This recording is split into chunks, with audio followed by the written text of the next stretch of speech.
Station.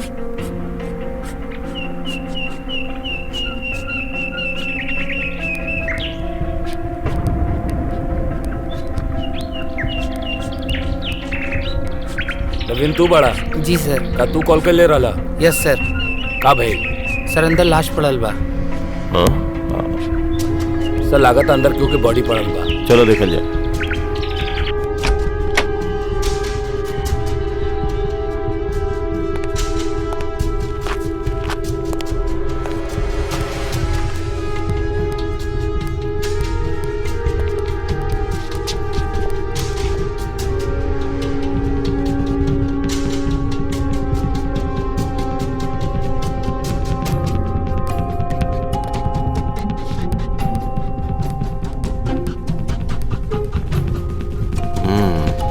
सर suicide लगा था।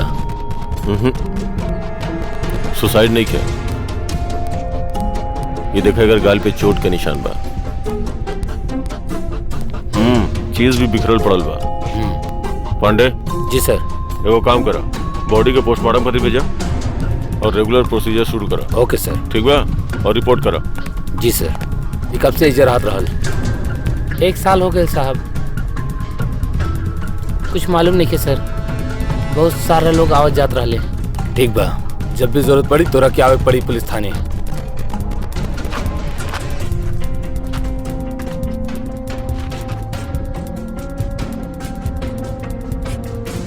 सर।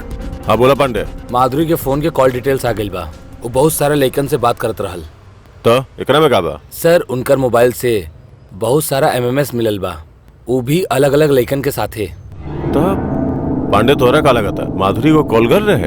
सर कुछ कह न सके नहीं सर। हमने जानकारी के मुताबिक हमरा के पता चलल बा उनकर कई लड़कन के साथे संबंध रहल। ओमे से एगो लड़का पवन पिछला महीने के 5 तारीख के सुसाइड कर लेलस, जेकर कोनो FIR ना भइल। तो एगो काम करा, वो पवन के घर के पता लगावा और पता लगावा कि के बा। सर उनकर एड्रेस मिल गई बा। हाँ हम आपके मैसेज करता ना। एगो काम करा, सच चलो ये चल जाए। ओके सर। सर पवन के भी एगो भाई बा, ओकर भी माधुरी से बात होकत रहे। सर यह पवन के घर है और सर यही उनकर बड़ भाई दिनेश भी रहेला, जिनकर नंबर भी उहे कॉल डिटेल से पाइल गई। और कुछ सर एगो बात और है, इनकर व्हाट्सएप पे बहुत सारा बात होत रहे, चैटिंग होत रहे, वीडियो कॉल होकत रहे और भी बहुत सारा बात जो अंदर पता चली। पांडे लगा था मर्डर के सारा राज यही घर से खुली।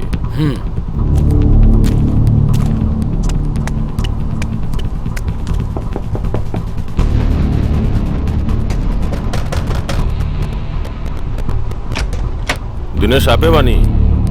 जी सर। पर भाई का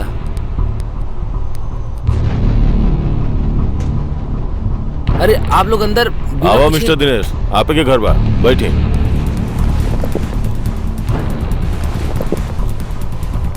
माधुरी के जाने ला? हाँ पर कैसे जाने ला? बस ऐसने नॉर्मल जान पहचान है। अच्छा नॉर्मल जान पहचान बा और 5 से 7 घंटा ओकरा से फोन पे बात कर सकेला और व्हाट्सएप चैट कर सकेला? कैसे? मतलब काल का चाहले आप लोग? कहल ना पूछल चाहता नहीं कि तुम्हारा छोटा भाई पवन सुसाइड कैलस और तू FIR दर्ज ना करवेला काहे? अरे वो हमार पर्सनल मैटर है इनमें। अरे पर्सनल मैटर है? अपन भाई के मर लिया ना तू? हैं? सच बोल बोल। ई का बकवास है? अरे बकवास करता नहीं तू, ओकरा मरले और ओकर गर्लफ्रेंड माधुरी के किडनैप करके रखले बड़े ना तू? हाँ बोल बोल बोल, कहाँ छुपा के रखले बड़े माधुरी के?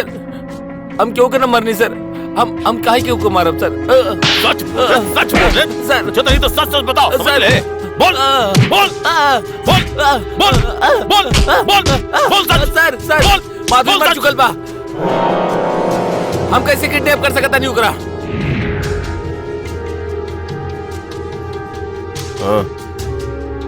मिस्टर दिनेश, माधुरी मर चुकल बिया ये बात हम तो रहना बताओ नहीं। हाँ सच सच बताओ ना, तो और भी तरीका आवेला मुंह खुलवावे के। हाँ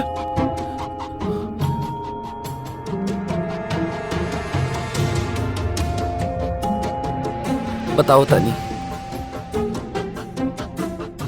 सब कुछ सच सच बताओ तानी। पवन हमार छोटा भाई रहे, हमार कलेजा के टुकड़ा रहल। हम ओकरा के जान से ज्यादा मानत रहनी।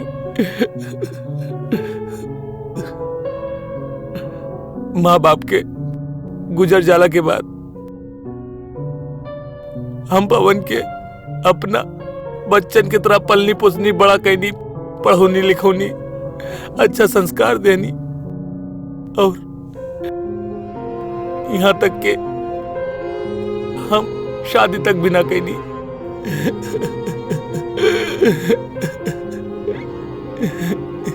ताकि पवन के कोनो तकलीफ ना होके। पर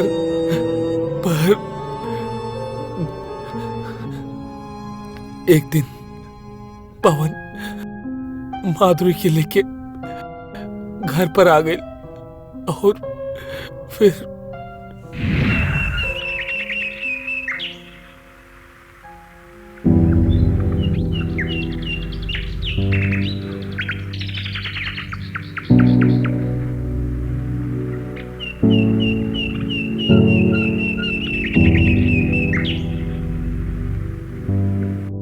ये देखा हमार गरीब खाना। वाह यार, तोहार घर तो बहुत अच्छा बा। हाँ। कॉफी पियबू? हाँ चली। अभी लेके आओ तनी। ठीक बा।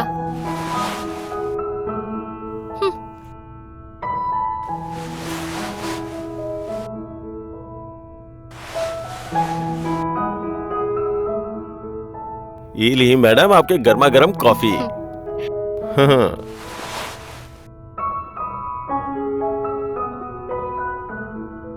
कॉफी तो बहुत बढ़िया बा।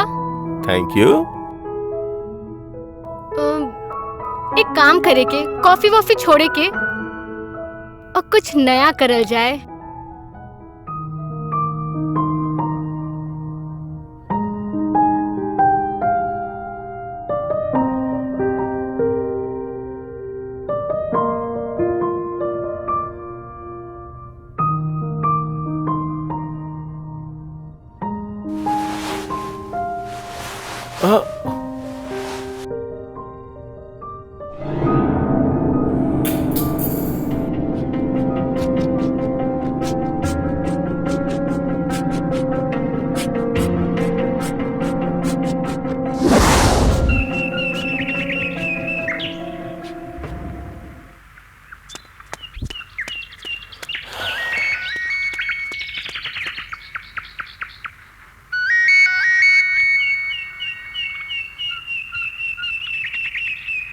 हाय जान, मिस कर रहल बड़ू का?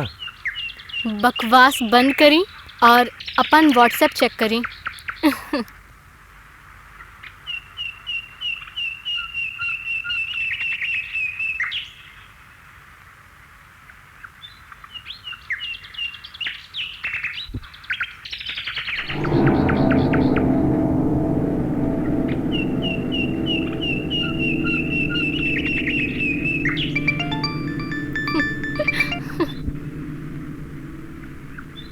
ये सब कहा?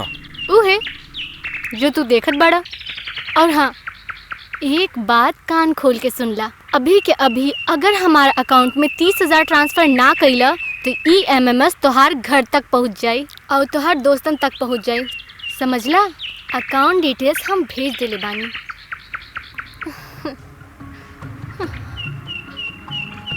Hello hello,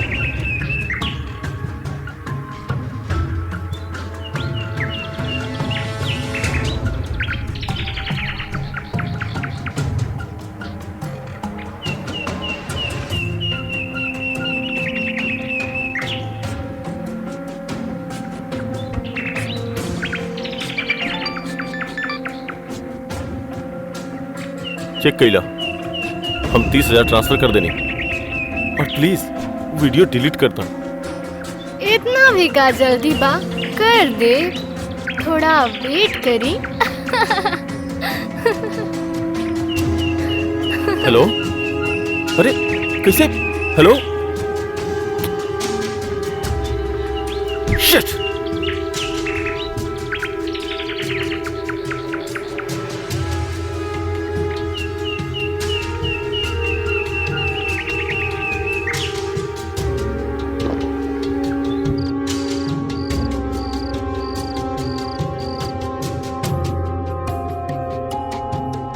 Tweet, tweet, SMS.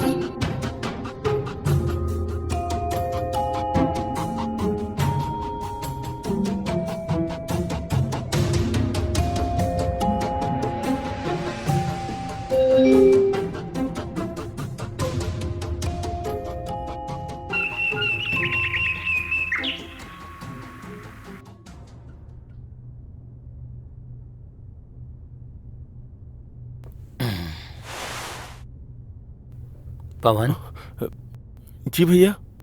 अरे आजकल कहाँ खोल रहेला और का सोचत रहेला? कुछ तो ना भैया। कौनो टेंशन वेंशन तो नहीं खे? ना भैया। Tweet, tweet. कबू भी कौनो टेंशन हुई तो बड़ा भाई हई, घबराइया मत, बेझिझक पूछे के कौनो भी टेंशन हुई तो। एक मिनट भैया, हम अभी आता नहीं। पता ना का हो गई।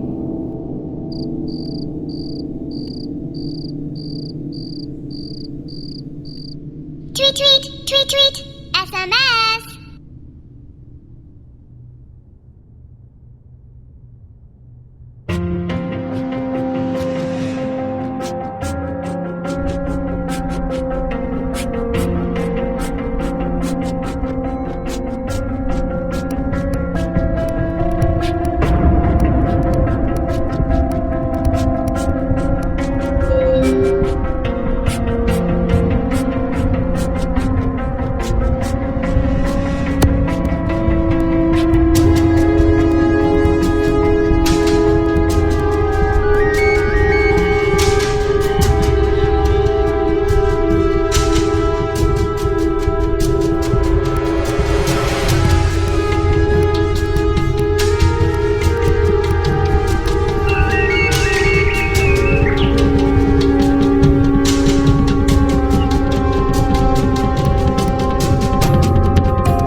फोन काहे नहीं उठावत? देखा माधुरी, हमरा पास तोहरा देवे खातिर और पैसा नहीं खे। प्लीज हमार पीछा छोड़ दा। का कहला? तोहार पास पैसा नहीं खे? लागत बा तोहार घर वाला के एमएमएस दिखावे के पड़ी।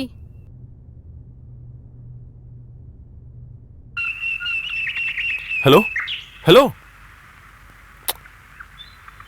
शिट।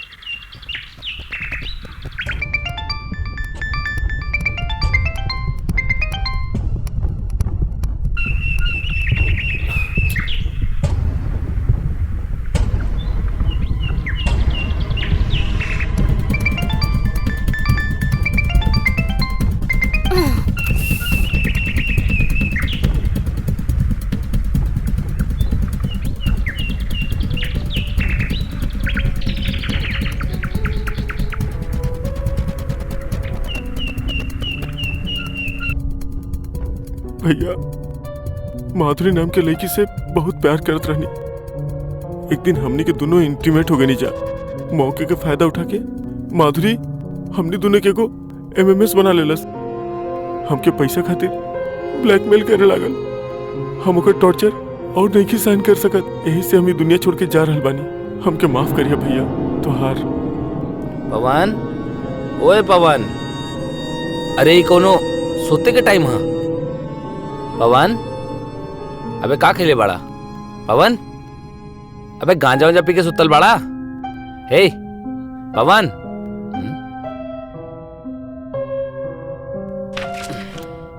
का भाई?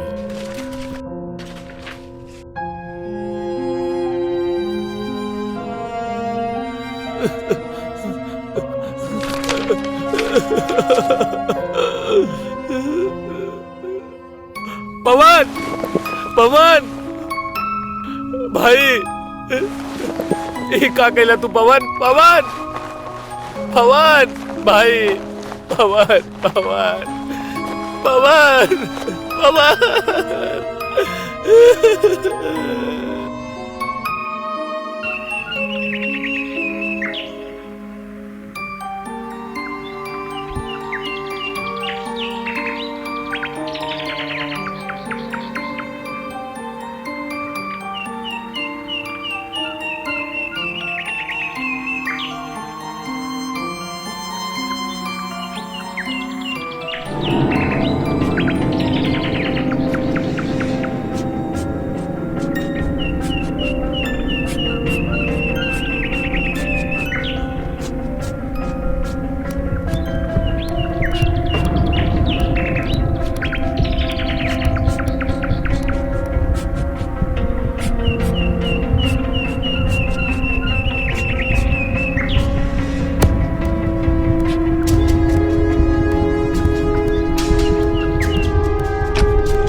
के बड़ा तू और का चाही तोरा के कुछ बोल बा। पवन के भाई हैं। हाँ जे तोहरा वजह से सुसाइड कर लेलस, समझ लू। हमार वजह से सुसाइड कर हाँ। एक नंबर के फट्टू रहे हो और वैसे भी ओकर औकात का रहे हमारे सामने। अच्छा भइल साला मर गई। साले तोहरा औकात का बा, तू हमरा थप्पड़ मरला, तू हमरा मरले थप्पड़। तू हमरा मरले तोहरा औकात का बा।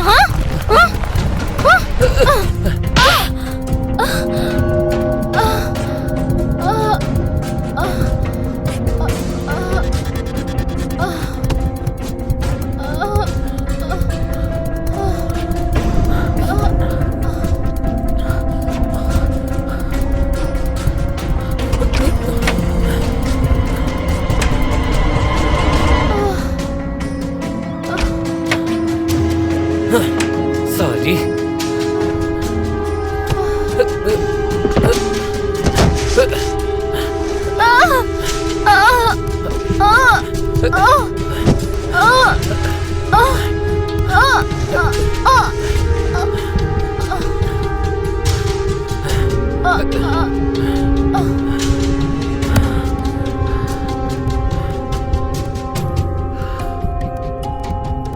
तो ये रहा हमार कहानी। का मिस्टर दिनेश, अपन भाई के मौत के बदला लेवे खातिर खुद के ही हाथ के खून से रंग लेला? अरे कानून पे भरोसा रखे के चाहिए ना। कंप्लेन करे के चाहत रहे, हमनी के रहनी ना एक्शन लेवे खातिर। अब सड़ा सारा जिंदगी बस सलाह के पीछे। हाँ सर, हम अपना गुस्सा के कंट्रोल ना कर पानी। पांडे उठा ले चला।